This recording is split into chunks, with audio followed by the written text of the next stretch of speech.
Aziz milletim, sevgili kardeşlerim, sizleri en kalbi duygularımla, muhabbetle selamlıyorum. Vasıl olduğumuz Kurban Bayramınızı gönülden tebrik ediyorum. Rabbimize hepimizi bir Kurban Bayramına daha kavuşturduğu için hamd ediyoruz. Bu mübarek günlerin milletimize, İslam alemine ve tüm insanlığa hayırlar getirmesini diliyoruz. Geçtiğimiz yıl Kurban Bayramı'nı koronavirüs salgınının gölgesinde buruk bir şekilde yaşamıştık. Bu yıl salgını önemli ölçüde kontrol altına almış, normalleşme adımlarını atmış bir ülke olarak bayrama biraz daha iyi şartlarda kavuştuk. Tüm kurumlarımız, vatandaşlarımızın huzur içinde bir bayram geçirmesi için gereken tedbirleri almıştır. Tabii Kurban Bayramı'nın ayrılmaz bir parçası durumundaki hac farizasını hala yerine getiremiyor olmamızın üzüntüsü içindeyiz. Sınırlı bir katılımla gerçekleştirilecek hac ibadetinin yeniden milyonların katılımıyla, aşkla, coşkuyla, muhabbetle yerine getirileceği günlere de bir an önce erişmeyi ümit ediyoruz. Dünyanın tamamıyla birlikte ülkemizi de etkileyen salgın musibetinin olumsuzluklarından tamamen kurtulmak için hep birlikte dikkati, tedbiri elden bırakmamalıyız. Salgına karşı en büyük savunma silahlarımız temizlik, maske, mesafe diye ifade ettiğimiz tedbirler ile aşılamadır. Aşılamada dünyada ortalamasına göre hamdolsun gayet iyi bir seviyedeyiz. Aşı tedariki konusunda da herhangi bir sıkıntımız bulunmuyor. Yerli aşımızı yıl sonuna kadar kullanıma hazır hale getirmeyi umuyoruz. Tüm vatandaşlarımızı artık 18 yaş üzerindeki herkesin istifadesine sunduğumuz aşı hizmetinden yararlanmaya davet ediyorum. Türkiye'nin kendini diğer ülkelerden olumlu yönde ayrıştırarak ekonomisiyle, sosyal ve ticari hayatıyla, uluslararası ilişkileriyle her alanda güçlü olması buna bağlıdır. Her bir vatandaşımızın hayatı bizim için değerlidir. Bu hastalığın kimi nerede yakalayacağı, nasıl etkileyeceği, hangi sonuçlara yol açacağı hala bilinemiyor. Öyleyse tedbirleri elden bırakmayarak, aşılarımızı olarak bu sinsi tehdide karşı kendimizi korumaya almamız şarttır.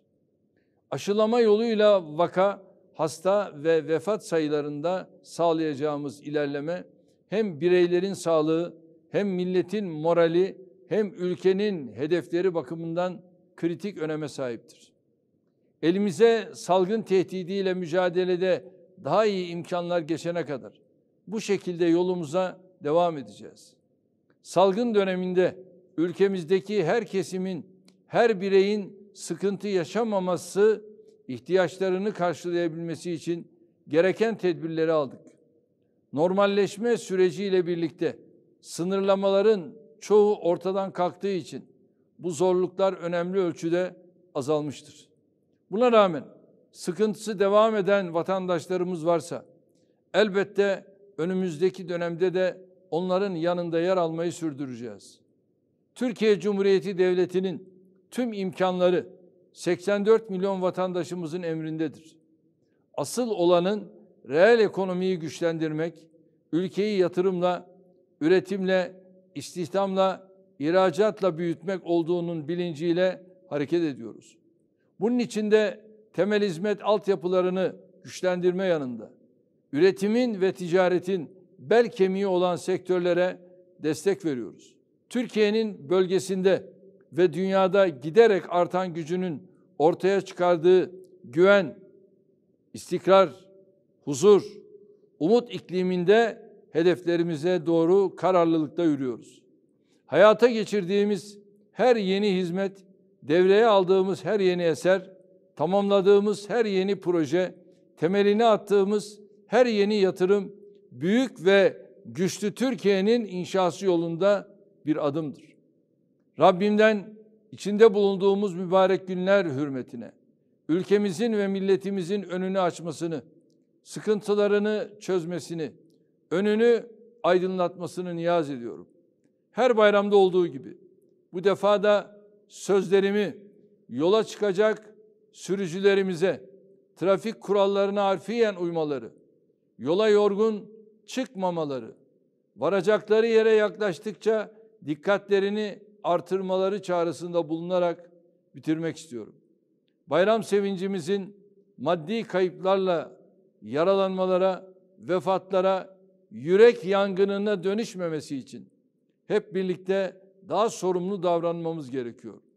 Bu duygularla bir kez daha Kurban Bayramı'nın hepimizin kurtuluşuna, gönlümüzden geçenlerin gerçekleşmesine vesile olmasını diliyorum. Bayramınız mübarek olsun. Kalın sağlıcakla.